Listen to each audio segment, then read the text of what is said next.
नमस्कार दोस्तों, मैं रोहन शर्मा स्वागत करता हूं आप सभी का आपके अपने चैनल सतत प्रवाह में। कैसे हैं आप सभी दोस्तों? आज हम बात करने वाले हैं एक बहुत ही महत्वपूर्ण टॉपिक के बारे में। तीसरा अध्याय हमारा चल रहा है। तीसरे अध्याय में कुछ अलग तरह की बातें यहां पर बताई गई है। जी हां, तीसरे अध्याय में यहां पर बताया गया है कि किस तरह से हमारा जीवन प्रभावित होता है किसी भी चीज से। तो इसीलिए इस पूरे तीसरे अध्याय में जो भी वीडियो मैं बनाऊंगा उसमें आपको यही चीजें जानने को मिलेगी कि हमारा जीवन किस तरह से प्रभावित होता है। आज का भी कुछ इसी तरह का टॉपिक यहां पर हम देख रहे हैं। देखिए, जब भी हम क्या होता है कि अध्यात्म से कनेक्ट होने की कोशिश करते हैं तो यहां पर हमारे सामने बहुत सारी परेशानियां खड़ी हो जाती है। उसमें सबसे पहली परेशानी तो है कि हम किसी को बता नहीं पाते आज के टाइम में। जी हां, ये बहुत बड़ी परेशानी है एक तरह से। अगर आप कोई पूजा कर रहे हैं और अगर आपने किसी को बताया तो आपको ऐसा लगेगा कि यार सामने वाला तो मेरा मजाक उड़ाएगा। ये फैक्ट है। आप किसी को ये नहीं बता सकते कि यार मुझे 7 बजे घर पहुंचना है, मुझे पीपल के पेड़ पर दिया लगाना है। नहीं बता सकते। ये आज के टाइम की सबसे बड़ी परेशानी यहां पर हमारे सामने खड़ी है कि हम अपने बारे में या फिर हम क्या करना चाहते हैं, हम आध्यात्म से किस तरह से कनेक्ट होना चाहते हैं, ये खुल के हम किसी को नहीं बता पाते। और इस कारण से काफी बार ऐसा होता है कि हम चीज के बहुत ज्यादा करीब होते हुए भी चीज के करीब नहीं हो पाते। कहने को तो मैं आस्था में पूरा हूं, डूबा हुआ हूं, पर मन में एक झिझक सी है कि किसी को पता ना चल जाए। मन में एक विचार है कि मैं छुप छुप के करूं, मैं किसी को बताऊं ना कि मैं क्या कर रहा हूं और क्या नहीं कर रहा हूं।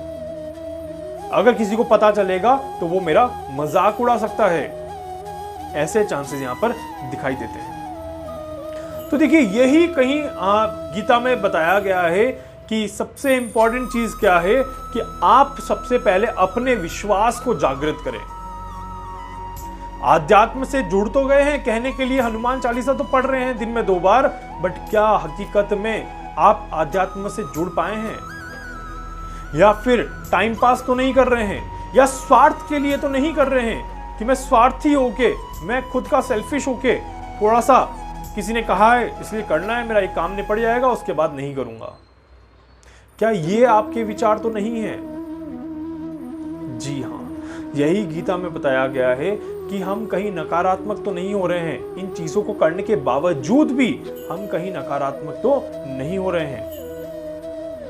क्या हम अपने आप को या फिर किसी और को बलपूर्वक तो नहीं मना रहे हैं कि नहीं नहीं आपको तो करना ही पड़ेगा? क्या कोई ऐसी चीज तो नहीं चल रही है? देखिए, क्या होता है जब हम अपने आप को बोलते हैं कि यार मेरा ये काम करवाना ही है तो मुझे ये उपाय करना पड़ेगा, तो हम क्या करते हैं बलपूर्वक, मतलब कि एक स्वार्थ के खातिर उस उपाय को करते हैं। अगर वो काम नहीं हो पाता तो मतलब कि उपाय खराब है, मतलब कि आध्यात्म में इतना बल नहीं है। और अगर उपाय हो जाता है तो अब तो काम हो गया, अब क्यों करूंगा पूजा, अब आध्यात्म से जुड़ने की जरूरत नहीं है। तो कहीं ना कहीं डायरेक्ट इनडायरेक्ट हमने अपने आप को भी एक बल दिया, यहां पर एक अपने आप को भी एक बलपूर्वक मनाने की कोशिश करी कि नहीं यार कर लेते हैं, यार कर लेते हैं। और वैसे ही जब हम बड़े होते हैं तो हम भी हमारे बच्चों को बलपूर्वक ही मनाने की कोशिश करते हैं कि नहीं आपको करना ही पड़ेगा। इसके कारण से क्या होता है कि हम और ज्यादा नेगेटिव हो जाते हैं। जब हम पूरी नॉलेज के साथ अगर कोई काम नहीं करते हैं तो हम क्या हो जाते हैं, नेगेटिव हो जाते हैं, और उसके कारण से हम परेशान हो जाते हैं। नेगेटिव होने के कारण हम और ज्यादा परेशान हो जाते हैं, और उस कारण से हम धीरे धीरे प्रगति से, उन्नति से दूर हो जाते हैं। एग्जैक्टली, ये सभी चीजें आप सभी के साथ जरूर होती हुई होगी, या हो सकता है कि आप भी अपने बच्चों को ये बोलते होंगे। काफी चीजें तो मैं ये भी सुनता हूं कि मेरा बच्चा तो नहीं करेगा उपाय। आप ऐसी चीज बताइए जो मैं कर सकता हूं। ये तो वही वाली बात हो गई, बीमार बच्चा है, दवाई आप ले लीजिए, फिर देखिए बच्चा ठीक होता है नहीं होता है। अगर बच्चा बीमार है और आपको इंजेक्शन लगाया जाएगा तो क्या बच्चे पर असर होगा? इसके पीछे बहुत बड़े बड़े लॉजिक्स हैं, बहुत बड़ी कहानियां हैं, पर गीता में जो बताया गया है उसे समझना जरूरी है। गीता में देखिए एक्चुअली किस चीज पर जोर दिया गया है। गीता में यहां पर बताया गया है कि आप अगर किसी भी चीज को किसी दूसरे को बोलिए तो इस तरह से बोलिए कि उसके अंदर भी एक मोटिवेशन जागृत हो, वो भी उस चीज को उतनी ही गहराई से समझ पाए जितनी गहराई से आप समझते हैं, ना कि आप अपने आप के साथ भी मजाक कर रहे हैं और आप दूसरों को भी बताने में संकोच कर रहे हैं। अगर सबसे पहला स्टेप क्या है, देखिए पहला स्टेप समझिए, the first step is that if you are doing anything then you have to be confident on that. अगर आप कुछ भी कर रहे हैं तो सबसे पहला स्टेप तो यह है कि आपको कॉन्फिडेंस दिखाना होगा, आपको उस चीज में पूरी तरह से कनेक्ट होना होगा। अगर आप कनेक्ट हो गए और आपके अंदर कॉन्फिडेंस है, फिर चाहे दुनिया जो भी बोले क्या करना है। पर अगर कभी मौका मिला है कि किसी को बता रहे हैं तो सामने वाले को इस तरह से बताइए, या आपका उद्देश्य सामने वाले को बताने का यह होना चाहिए कि वो भी उतना ही मोटिवेट हो जाए या वो भी उतना ही पॉजिटिव फील करे। कहने का मतलब यह है कि जब आपने अपने लिए एक आध्यात्म का दरवाजा खोला है तो आपको ये जब मौका मिल रहा है कि आप अपने द्वारा, अपने जरिए दूसरों को समझा पाएं, दूसरों के लिए भी आध्यात्म का दरवाजा खोल पाएं, तो उसमें संकोच कैसा? क्यों नहीं बता रहे किसी को कि आप ये उपाय करते हैं या आप इस भगवान की पूजा करते हैं या आप अपने आप को आध्यात्म से कनेक्ट रखने के लिए ये चीजें करते हैं? किस तरह का संकोच? संकोच इसीलिए होता है क्योंकि we are also not connected yet. जी हाँ, संकोच इसी का होता है कि जब मैं ही अभी तक पूरी तरह से कनेक्ट नहीं हूं तो सामने वाले को क्या बताऊंगा, और इसीलिए बताने में हमें आती है फिर शर्म। जी हाँ, तो इसीलिए देखिए अपने आप को स्वतंत्र रखिए। जब आप फील करेंगे, जब आप फ्रीडम फील करेंगे, आप फ्री रहेंगे अपने आप में, आप रिलैक्स महसूस करेंगे और आप अंदर से पॉजिटिव रहेंगे, अंदर से कॉन्फिडेंट रहेंगे, तो शायद आप दूसरों को भी बताएंगे। और जब आप दूसरों को बताएंगे तो दूसरे भी उस बात को उसी लेवल से समझेंगे जिस बात को आप उस लेवल पे समझाने का प्रयास करेंगे। ये बहुत जरूरी बात है। देखिए भगवान श्री कृष्ण क्या कहते हैं?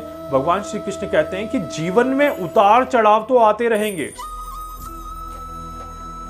हमें हमेशा उतार और चढ़ाव से थोड़ा सा दूर रहना चाहिए। देखिए जीवन में उतार चढ़ाव आ गए और अगर आपने अपने आप को उसी में फंसा के रख दिया, आप कुछ नहीं कर सकते। नेगेटिव बनने से आपको कोई नहीं रोक सकता।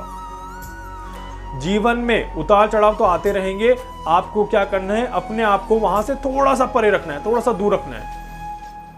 और उसके बाद आप देखिए कि जब सारे रास्ते बंद हैं तो कहां से मैं रास्ता खोल पाऊं और कहां से आध्यात्म का सहारा लेना पड़ सकता है तो वो कहां से ले पाऊं। That is the most important thing which is showing in the Bhagavad Gita. भगवान श्री कृष्ण यही कहते हैं कि अपने दिल के अंदर का रास्ता हमेशा खुला रखिए और उसमें पॉजिटिविटी इतनी ज्यादा रखिए कि आपके सामने समक्ष चाहे जितने रास्ते बंद हो जाएं, आपका अपना रास्ता आपको सही राह दिखाएगा और आप बंद रास्तों को भी खोल के बाहर निकल जाएंगे और इन सारे जीवन के उतार चढ़ाव से आप अपने आप को फ्री कर देंगे। क्योंकि The problem and the solution both are in your hand। जी हाँ, the problem is in your hand and the solution is in your hand। The remedies which you are doing is also in your hand। Problem आपके पास है, solution भी आपके पास है और उसके उपाय भी आपके पास ही हैं। करने में कैसा संकोच, और कर भी दिया तो बताने में कैसा संकोच। बस यही मेन उद्देश्य है हमारे जीवन का। और इस अध्याय के इस लेसन का। The whatever things we are doing, जो भी हम कर रहे हैं, बिना झिझक के, बिना संकोच के, रिलैक्स होके और कॉन्फिडेंट होके करें। किसी से डरने की जरूरत नहीं है। आध्यात्म से जुड़ रहे हैं तो किसी से डरना नहीं है। और आध्यात्म से जुड़ने का मतलब यह भी नहीं है कि संसार को छोड़ दो, बिल्कुल भी नहीं, कतई नहीं। इसीलिए अपनी सोच में यह बिल्कुल भर के मत रखना कि यार आध्यात्म से जुड़ने का मतलब है कि मुझे भौतिक सुखों को त्यागना है, या फिर मुझे एक हिमालय पर्वत पे चले जाना है, कुछ खोज करनी है, कुछ ये करना है, वो करना है। ऐसा बिल्कुल भी नहीं है। आध्यात्म से जुड़ने का बहुत सिंपल सा मतलब है दैट अपनी जीवन को और ज्यादा बेहतर बनाना। बस इतना सा एक मीनिंग है that if you want to make yourself more better, then you have to connect yourself with something, and that something could be anything. मैं ये नहीं कह रहा कि आप एक ही भगवान की पूजा करें, मैं ये भी नहीं कह रहा कि आप एक ही तरह का योगा करें, मैं ये भी नहीं कह रहा कि आप एक ही तरह का पूजा पाठ करें। आप कुछ करें, चाहे 5 मिनट खाली बैठ के, मौन बैठ के, आराम से रिलैक्स ही क्यों ना बैठना हो, इतना सा ही करें, पर करें जरूर। That is important thing. तो इसीलिए आध्यात्म से कनेक्ट रहिए और बिना झिझक के करिए, जो करिए पूरे कॉन्फिडेंस से करिए, ताकि आपका अच्छा होगा और आपके सामने जो भी रिजल्ट आएंगे वो भी अच्छे आएंगे। उम्मीद करता हूं इस वीडियो के माध्यम से जो भी चीज मैं बताने की कोशिश कर रहा हूं आप सभी को अच्छा लगेगा और आप सभी इसे पसंद भी करेंगे। और अगर अच्छा लग रहा है तो लाइक का बटन जरूर दबाइए, संकोच मत करिए। इसके अलावा शेयर करना है, सब्सक्राइब तो चैनल करना ही करना है और बेल आइकन पे क्लिक करना ही करना है, इसमें भी संकोच नहीं करना है। और अगर कभी भी कुछ भी पूछना चाहें, कुछ जानना चाहें, कुछ समझना चाहें, या फिर ज्योतिष के माध्यम से कोई मेरी हेल्प चाहते हैं, अपनी कुंडली का एनालिसिस करवाना चाहते हैं, या फिर हीलिंग के माध्यम से कोई हेल्प चाहते हैं, मुझसे संपर्क कर सकते हैं। मेरा नंबर दिया गया है, व्हाट्सएप पे मुझसे कनेक्ट आप हो सकते हैं। मैं पूरी कोशिश करूंगा आपकी हर संभव मदद यहां पर कर सकूं। धन्यवाद।